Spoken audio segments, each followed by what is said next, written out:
Hi, hello, and a very warm welcome to another video. In this video, I'm going to share with you top 10 useful dropshipping tips and tricks that all beginners should know. Now, many people shy away from starting an online store because of the startup costs and fulfillment hassles. But just imagine for a second if someone offered to pay your upfront inventory costs on thousands of items and manage your fulfillment operations. It would be much easier to get started, and you could run your business from literally anywhere in the world. Sound too good to be true? It's not, because that is what dropshipping is all about. Now let's reflect for a second on the benefits of dropshipping. Firstly, you don't need capital to get started. Dropshipping makes it amazingly easy to get started selling online. You don't need to invest heavily in inventory, yet you can still offer thousands of items to your customers.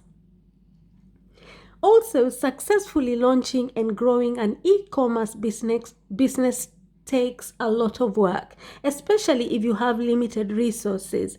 But through dropshipping, you don't have to worry about fulfillment, okay?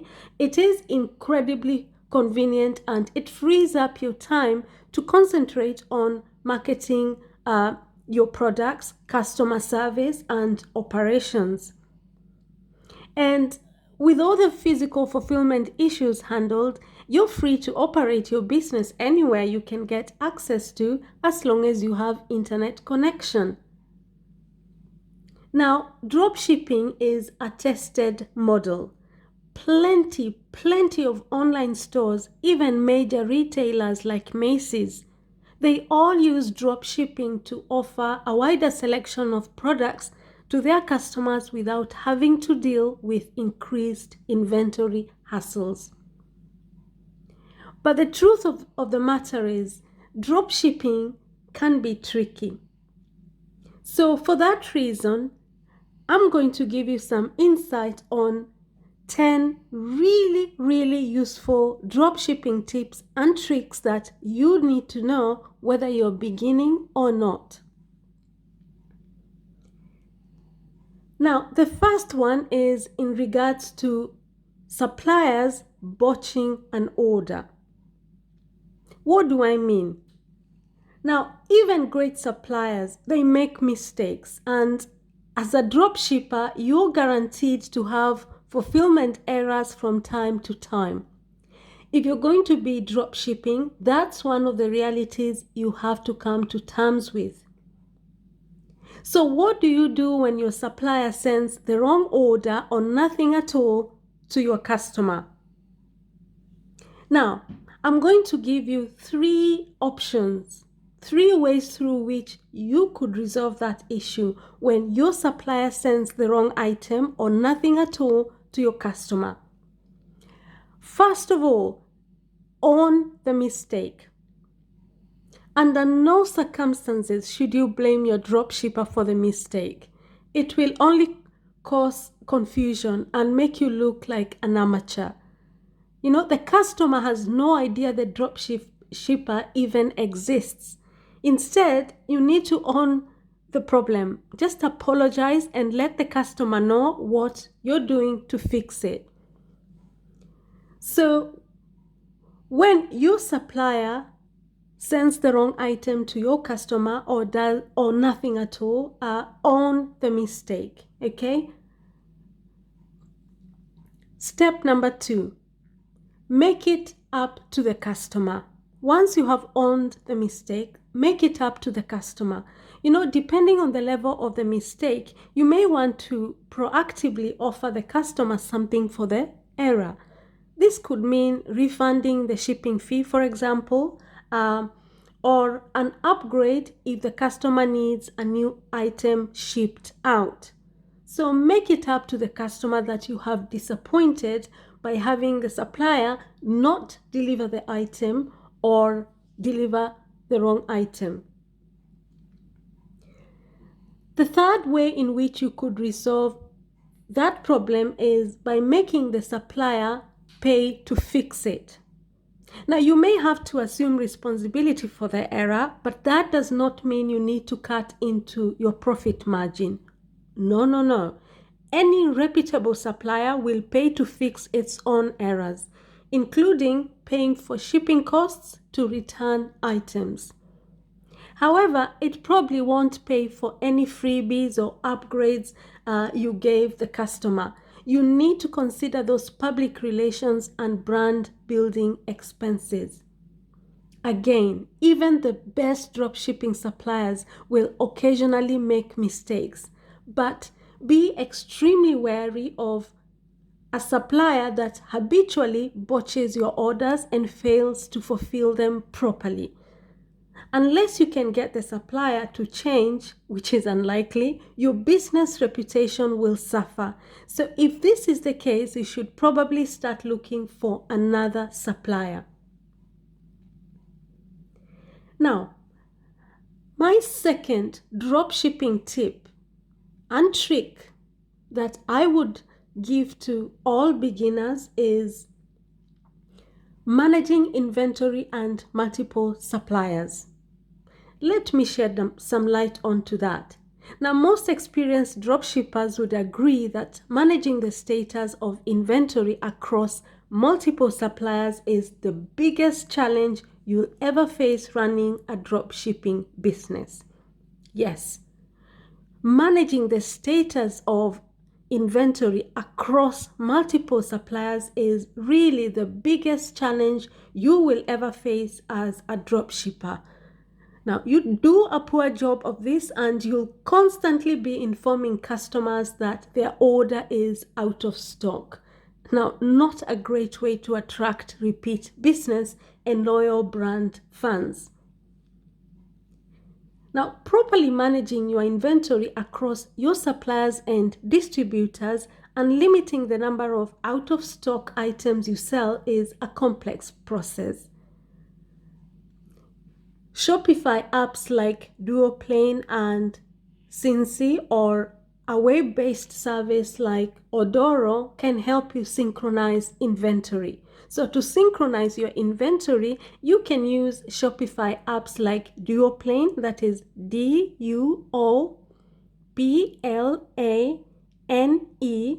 or you can use Cincy, that is SYNCEE, that is SYNCEE. Or you can use a web-based service like Odoro, that is ORDORO, to synchronize your inventory. Now, this is really a great option when suppliers offer real-time data feeds, but suppliers don't always have them. Now, I'm going to give you some of the best practices for inventory management that should help drastically reduce the number of out-of-stock items you sell. Tip number 1, use multiple suppliers. Having access to multiple suppliers can be a huge advantage. And why? Because having multiple suppliers with overlapping inventory is the best way to improve your order fulfillment ratio.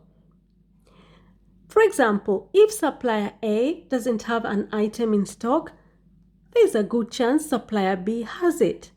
Additionally, it's risky to rely on one supplier as the only place to source your product.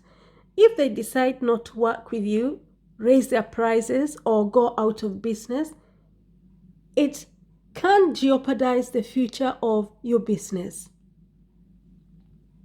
You'll never be able to find two suppliers that carry all the same products. That's the reality of drop shipping. But if they operate in the same drop shipping niche or industry, both will likely stock the best-selling items, and these are your biggest concern. The other way that you could ensure that you Synchronize, you have a synchronized inventory, okay? The other way through which you could manage your inventory and multiple suppliers is by picking your products wisely. Drawing on the last point, try to sell primarily items that you know are carried by both suppliers. This way, you have two potential fulfillment options. Also, use generics to your advantage. Now, even if they don't have exactly the same item, two suppliers might carry near identical products that are interchangeable. And this is particularly true for smaller accessories and product add-ons. If you can confirm that two products are nearly identical, just write a generic product description that allows you to fulfill the order from either supplier. So if you really can confirm that if you have two products that are nearly identical, then write a generic product description that is going to allow you to fulfill the order from either of the two suppliers. Also, list both suppliers' model numbers in the model field. That way, you can forward an order invoice to either supplier without having to make changes. Now, a word of warning that I'm going to give you. You need to exercise some judgment in this area because each market will have well-known brands, for example, Nike, or Boss, and you should never substitute one for the other. So you really need to exercise your judgment here very carefully.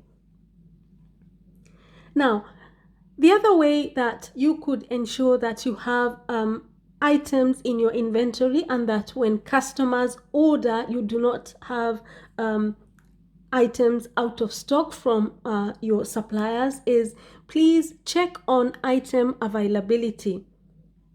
Just because a dropshipper lists an item on its website, it doesn't mean it carries that item consistently. It's a good idea to chat with your sales representative about the availability of products you're considering selling. Are these items in stock 90% of the time or more? Or does the dropshipper keep only a few on hand and often have trouble getting the product reordered from the manufacturer? You'll want to avoid stocking the latter type of products. The other way that you can resolve this issue is dealing with out of stock orders is that despite your best planning, you will inevitably deal with customer orders that you can't fulfill. That is the reality of dropshipping. So instead of telling the customer the item is out of stock, offer a complimentary upgrade to a similar but better product. Your customer will likely be thrilled and you'll be able to retain the customer relationship. You might not make any money on the order, and that's okay. You wouldn't have made any money had your customer canceled the order anyway. Now, the third tip that I'm going to give you that you really need to know as a beginning dropshipper is in regards to order fulfillment for dropshipping. Now, using multiple suppliers has a number of benefits that, as I've just pointed out, using multiple suppliers has a number of benefits. It increases the likelihood that items will be in stock, and it offers geographical diversity for faster delivery times, but it also prevents you from being reliant on any one source or for your products.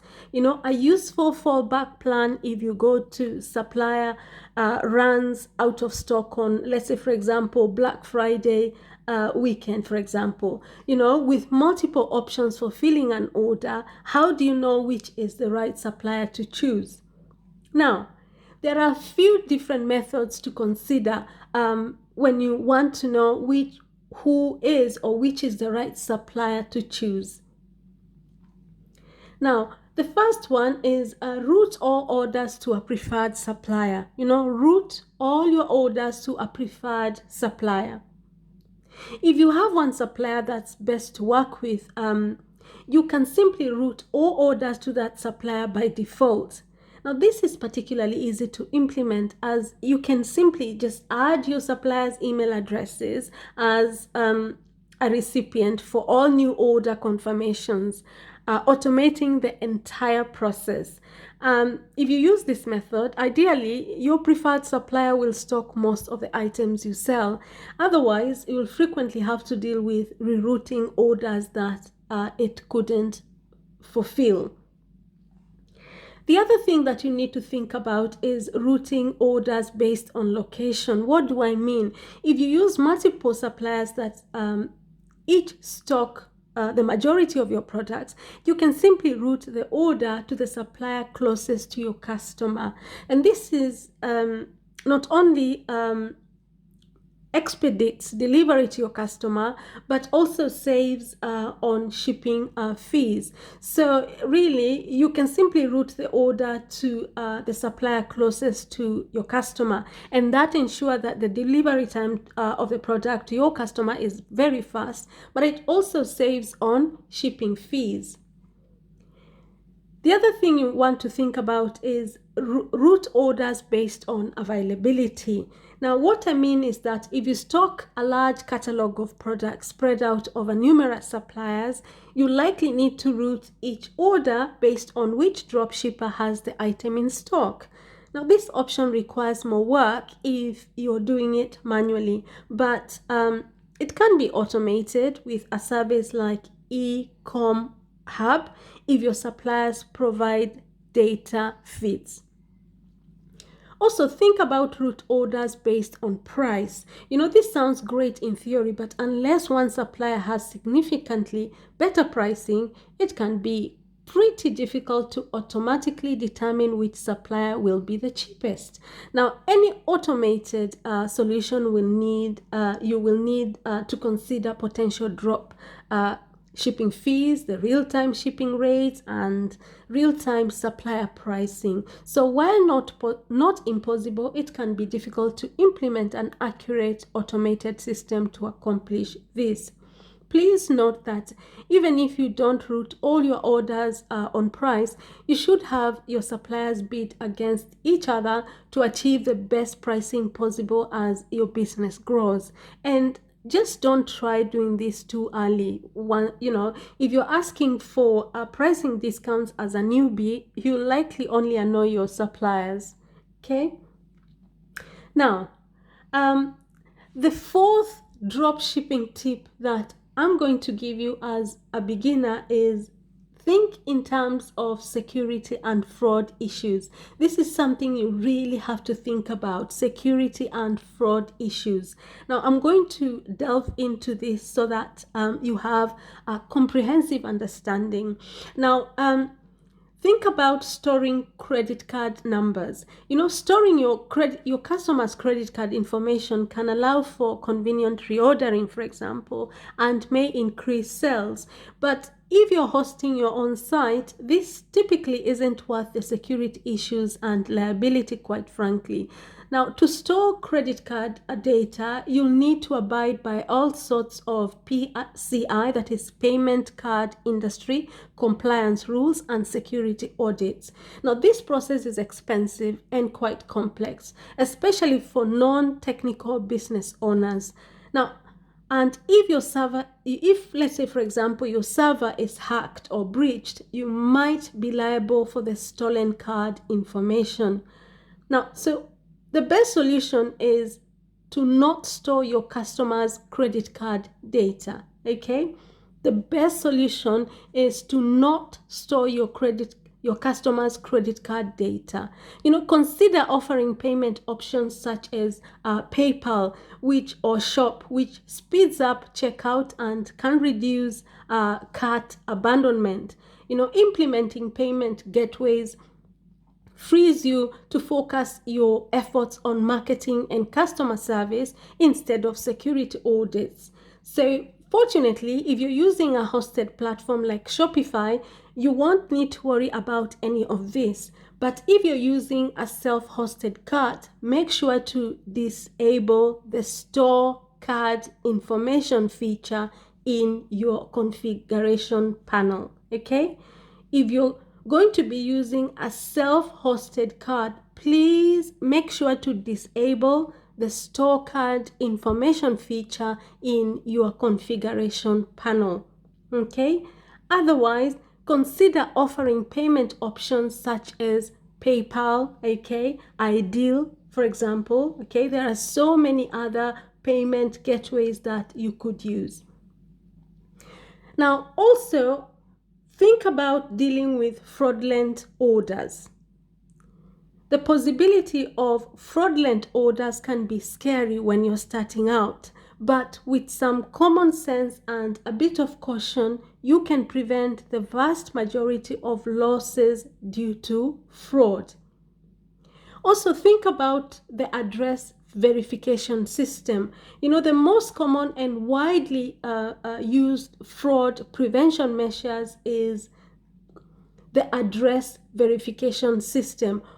Okay, when the address verification system or the AVS feature is enabled, customers must enter the address on file with their credit card for the transaction to be improved. Now, this helps prevent thieves with just the raw credit card number from successfully making purchase online.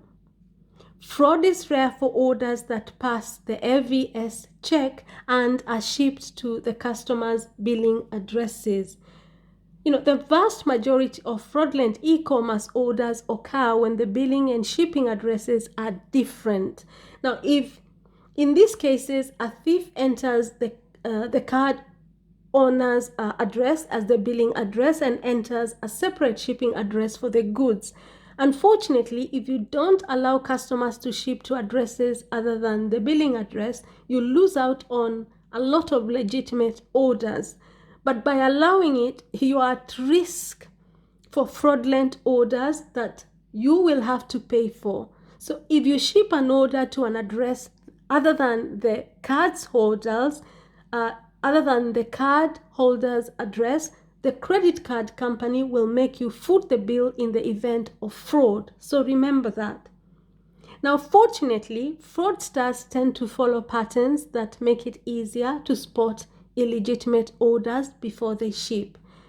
Individually, these signs won't help you flag a fraudulent order, but if you see 2 or 3 of them, you should investigate. Now, these include different billing and shipping addresses. That should be a red flag. Again, more than 95% of all fraudulent orders will have different billing and shipping addresses. The other red flag is different names. You know, different names on the billing and shipping addresses could be a red flag for fraudulent orders. Okay? It's either that or it could be a gift purchase. The other red flag is unusual email addresses. You know, most people have email addresses incorporating some part of their name, allowing you to match part of an email address to a customer's name. But if you see an address like, you know, an address that does not have someone's name, they simply use letters like EPS at gmail.com, something like that, there is a good chance it's a made-up address and is a sign of fraud. Another red flag is expedited shipping. Now, since they are charging everything to someone else's card, fraudsters will often pick the fastest and most expensive delivery method. Okay, it also reduces the amount of time you have to catch them before the item is delivered. Okay, if you spot an order that you suspect is fraudulent, simply pick up the phone. You know, fraudsters almost never put their real number on an order. And if the order is legitimate, you likely have a 30-second discussion with someone that clears up everything. And if not, you'll get a dead number or someone who has no idea she ordered a 25-foot boat, for example, scheduled for overnight delivery. You know, at that point, you can cancel the order and issue a refund to avoid any chargebacks or problems. Okay? Now, the fifth dropshipping tip that you really need to know about as a beginner is understanding chargebacks, okay? Now, understanding chargebacks is extremely important. You know, when a customer calls his or her bank or credit card company to contest a charge made by you, you'll receive what's called a chargeback. You know, your payment processor will temporarily deduct the amount of the disputed charge from your account, and they ask you to prove that you delivered the goods or services to the customer. If you can't provide proof, you lose the amount in question and you will be slapped with a $25 chargeback processing fee. Now, if you rack up too many chargebacks relative to the volume of orders you're processing, you could even lose your merchant account. Now, the largest cause of chargebacks is usually fraud. But customers will also dispute a charge because they didn't recognize your business, they forgot about the transaction, or simply didn't like the product they received. We've seen it all. Now, when you receive a chargeback, you often have just a few days to respond, so you need to really act quickly. Now, to have a shot at getting your money back, you'll need to provide documentation of the original order, tracking information showing delivery, and likely a wholesale packing slip showing which items you purchased and shipped. Now, if the contested charge was for a legitimate transaction, you'll have a good chance of recovering the funds, as long as you didn't make any untrue statements or promises in the course of the transaction. Unfortunately, if the chargeback is related to an order with different billing and shipping addresses, you're almost certainly not going to win. You know, most processors will only compensate you for fraudulent orders shipped to the billing address on the card. Okay? So please beware of that. The sixth dropshipping tip that I'm going to give you if you're beginning or if you have already begun your dropshipping business is dealing with returns in dropshipping. Dealing with returns. Now, before writing your own return policy, you'll want to make sure you know and understand how all your suppliers deal with returns. If they have a lax 45-day return window, you can afford to be generous with your terms. A strict return policy from just one supplier can cause you to reevaluate the terms you can afford to have in place. When a customer needs to return an item, the process should look something like the first step. A customer contacts you to request a return. Step number 2, you request an RMA. An RMA is Return Merchandise Authorization. So a customer contacts you to request for a return, and then you request an RMA number from your supplier. The next step, the customer mails back the merchandise to your supplier, noting the RMA on the address. Okay, the customer mails the merchandise to your supplier, noting the RMA number on the address. The fourth step, the supplier refunds your account for the wholesale prices of the merchandise. And then step 5, you refund the customer for the full price of the merchandise. Okay? However, it's not always this straightforward. Okay? You can come across some rather tricky and messy complications. Now, the following things, I'm going to just give you a few things or point out a few things to you that can complicate returns. Now, the first one is restocking fees. Now, some suppliers will charge a restocking fee, which is essentially a surcharge for having to return an item. And even if your supplier charges these fees, I strongly recommend not having them be a part of your return policy. They seem outdated and unfriendly towards your customer base. Now, although you may have to eat a fee here and there, you'll likely recoup that expense in more customers who decide to do business with you. The other one is in regards to defective items, okay? Now, returns can get messy when, the items are defective. Now, the only thing worse than receiving a defective item is having to pay additional postage to return it. Most dropshipping suppliers won't cover return postage for defective items. In their minds, they didn't manufacture the item, so in their eyes, they are not liable for defects. They simply view it as a risk of selling poor quality products to a retail market. You, however, should always compensate your customers for the return shipping fees for defective items if you're interested in building a reputable business, really. Again, this is a fee you won't be able to pass along to anyone, but it's part of the cost of running a quality drop shipping business, really.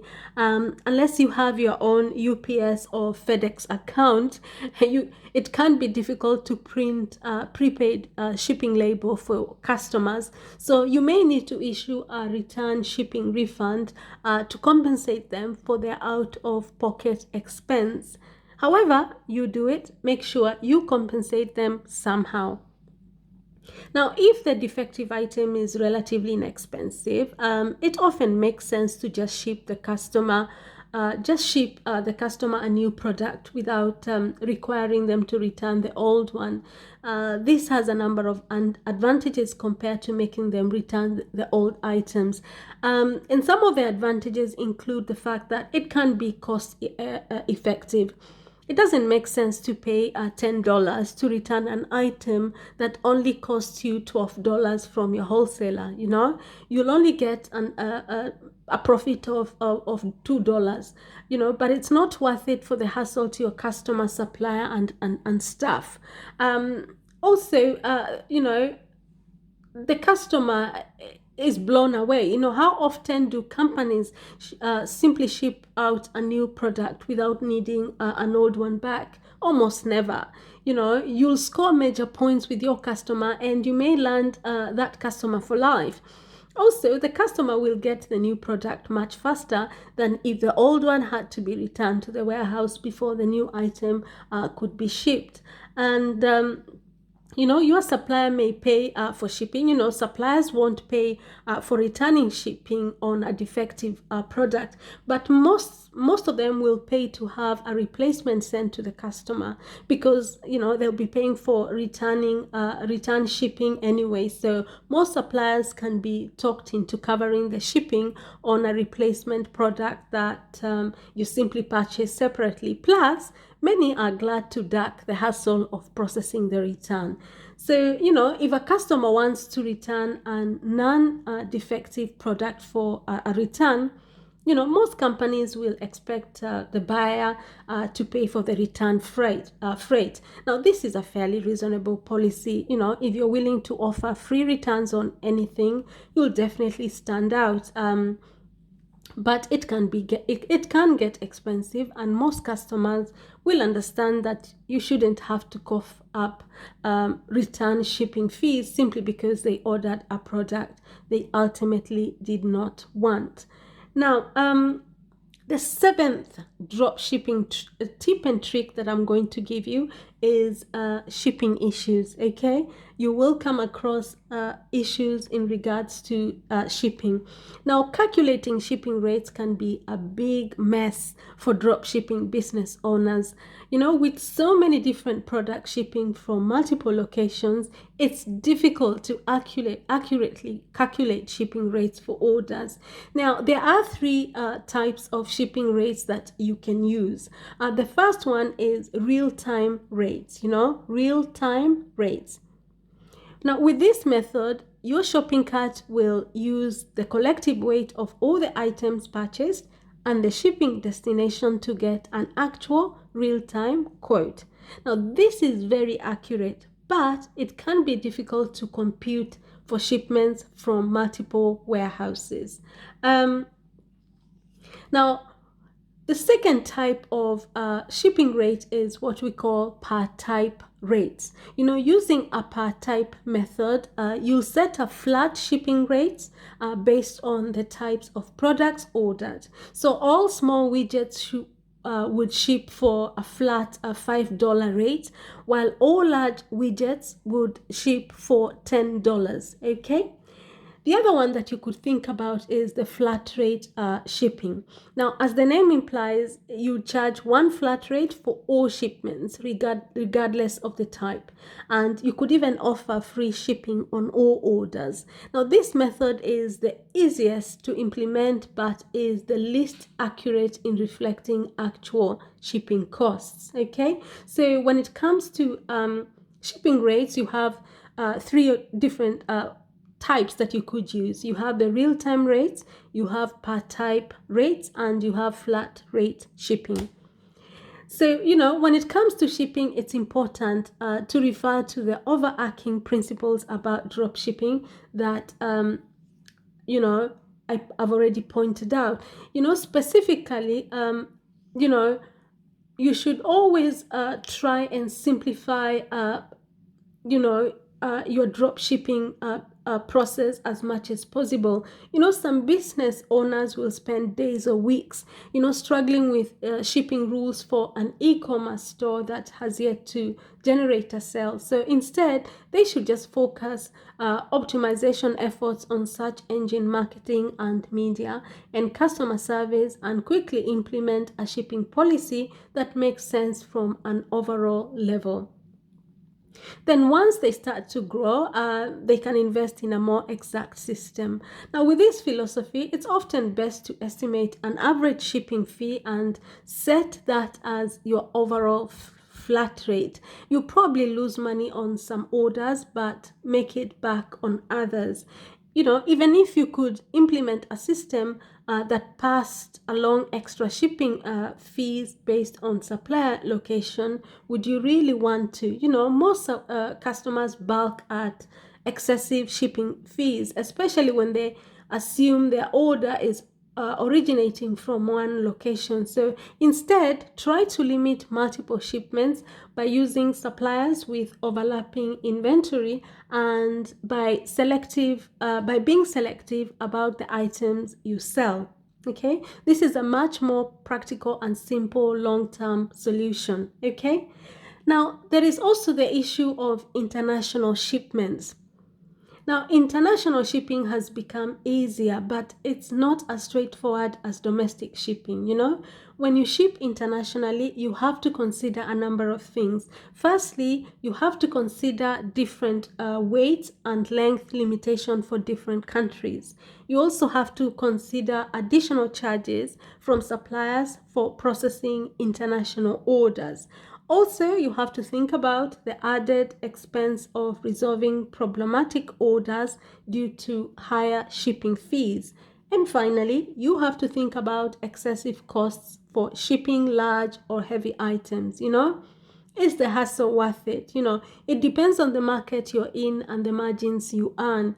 If you sell small items with higher margins, for example, the increased market reach may make it worth it to deal with the hassle and expense of offering international shipments. For others, especially small business owners that sell large or heavier items, the added benefit won't be worth the expense and inconvenience. Also, think about picking a carrier.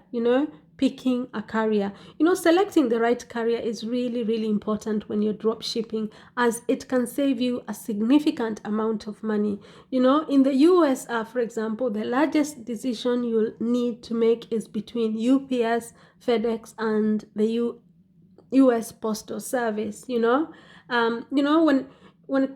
it comes to UPS and FedEx, they're privately run giants.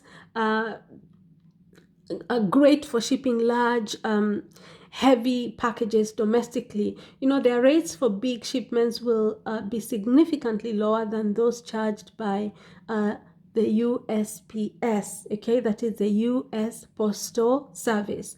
Now, when it comes to the US Postal Service, if you're shipping really small, lightweight items, you can't beat the rates offered by the USPS. After dropshipping fees, the cheapest UPS shipping fee you're likely to see is around $10, while you can often ship items for $5 or less through the post office. The post office, tends to be a better choice for sending international shipments, especially smaller ones. So when setting up your shopping options, consider categorizing them by shipping, within 5 days or within 3 days, as this gives you the flexibility to pick the carrier that's the most economical for each order and delivery item. So remember, when setting up your shipping options, consider categorizing them by shipping time, for example, within 5 days or within 3 days, okay?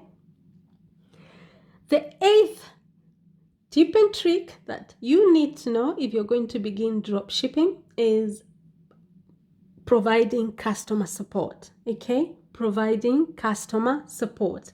Now, take it from me that managing all your customer emails, requests, and returns in an Excel spreadsheet is not ideal. As excellent as Excel is, it's not built to handle customer support. Now, similarly, as your business and team grow, managing support with a single email inbox also quickly breaks down and leads to problems and service lapses. So implementing a help desk and writing a series of frequently asked questions articles is one of the best things you can do to ensure quality service for your customers, okay? Implementing a help desk and writing a series of frequently asked questions with answers is one of the best things you can do to ensure quality service for your customers. Help desk software comes in a number of different forms, but all provide a centralized location to manage your customer support, correspondence, and issues. Most help desks, they make it easy to assign issues to team members and maintain communication history among all related parties. Now, a few popular options to use include, for example, Help Scout, okay? This is less cluttered than other desks. The Help Scout, they treats each issue as an email and removes all the traditionally appended ticket information that customers see with support requests. Instead, support tickets appear like standard emails to customers, creating a more personalized experience. And plans for that, they start at $15 a month. You can also use Zendesk, which is highly customizable and powerful. Zendesk offers a variety of tools and integrations, and is one of the most popular help desk available, really. It takes some customization, but is very powerful once it's tailored to your company. Now, while the app is free to use, it does require a subscription to the Zendesk support team plan starting at $19 a month. Now, you could also use Gorgias, that is Gorgias.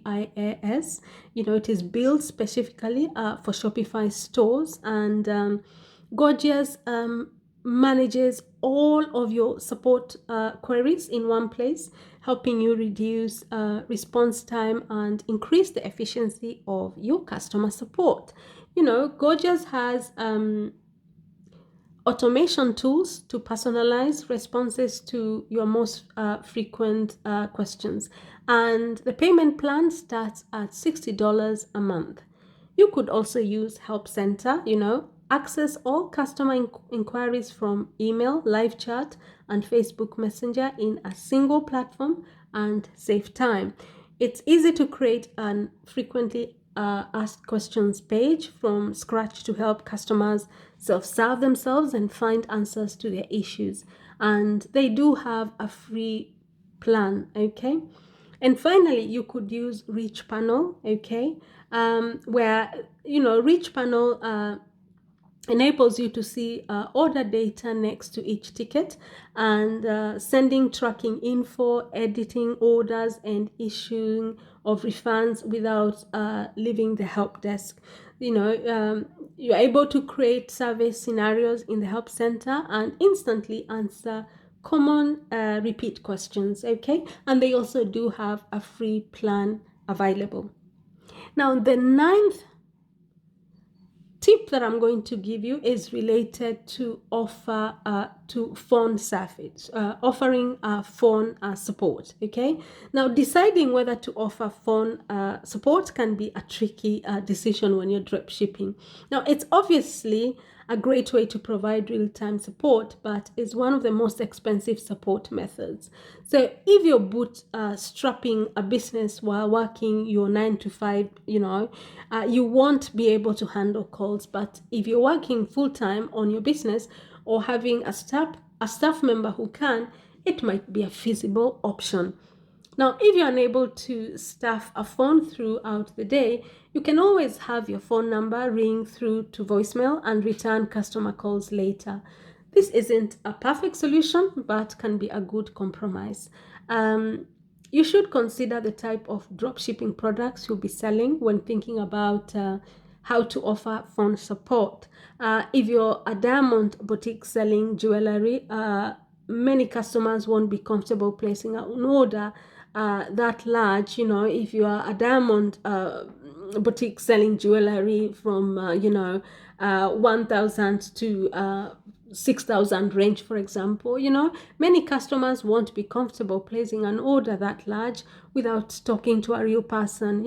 However, if you're selling products in the $25 to $50 range, most people will feel comfortable buying without phone support, assuming you've built a professional, information-rich website. Okay, now if you do decide to offer phone support, think through the strategic ways to do so. Okay, slapping a large 800 number on the top of every page can lead to a surfeit of low value phone calls that cost more to support than they are worth. Okay, so instead consider adding your number in more strategic places like the contact us and shopping cart pages, where the visitor has a high probability of purchasing. Okay, regardless of how you decide to handle a sales request, you should always be willing to call customers after the sale to resolve any issues that arise. There's nothing wrong with carefully evaluating the best ways to offer free sale support. But when it comes to taking care of people who have purchased from you, you should never refuse to help them on the phone. Now,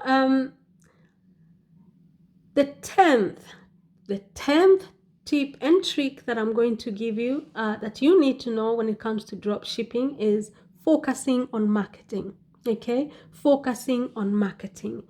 Now, making sales ultimately depends on customers finding your store. Okay, to do that, you need to create a steady stream of traffic to your store. So, to increase website traffic as a new dropshipper, generally the best marketing channels to focus on are search engine optimization, that is SEO, Facebook ads, and Google ads. Okay, so really, generally, the best marketing channels to focus on when you are a new dropshipper are search engine optimization, Facebook ads, and Google ads. Okay, now let me give you a little bit of insight when it comes to search engine optimization, or SEO. Now, SEO is a process of fine-tuning your website to increase its chances of ranking highly in search results for relevant keywords. Ideally, you want your product pages to rank for keywords so that people can naturally discover them through search engines.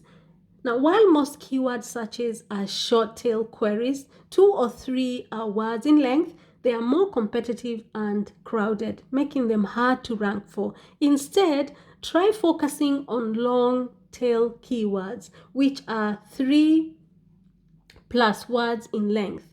Now, while long tail keywords are lower in search volume, they are much easier to rank for because of lack of competition. So remember that.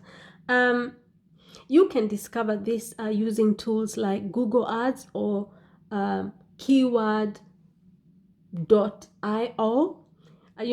Plug the name of your product into the tool. Okay, just plug the name of your product into the tool and you'll see a list of related queries you can shoehorn into the copy on your product pages. Okay, now you also have the option of using Facebook ads. Facebook is a platform used by many e-commerce entrepreneurs, especially those just starting out who don't have much advertising experience or a big ad budget.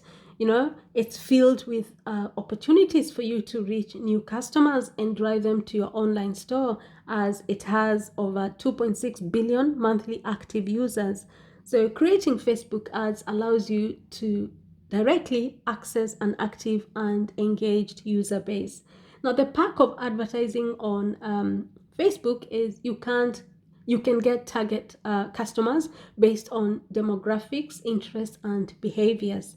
Now, Facebook is designed as a place for people to share personal updates, vacation photos, new songs they've discovered, and relationships status. Now, all the likes and connections made on Facebook create detailed user profiles that advertisers can tap into through targeted ads. And you can use Facebook ads to match your products against a long list of users' interests, traits, and behaviors, resulting in a higher likelihood of reaching your ideal customer. From there, you can bid to put your product in front of a user, for example, and try out different ad types that Facebook offers. For example, image, video, and so on, and see which one converts best at the lowest price. Okay, and then you have Google Ads. Google Ads, they let you advertise directly to your ideal customer on the two large search engines, that is Google and YouTube. And Google Ads has features like most other ad platforms, which let you set both a budget and max daily spend, as well as pay-per-click ads. So you're only charged when someone visits your site, which is pretty good. Now, these features make it a great entry level ad platform, despite the interface feeling somewhat complicated.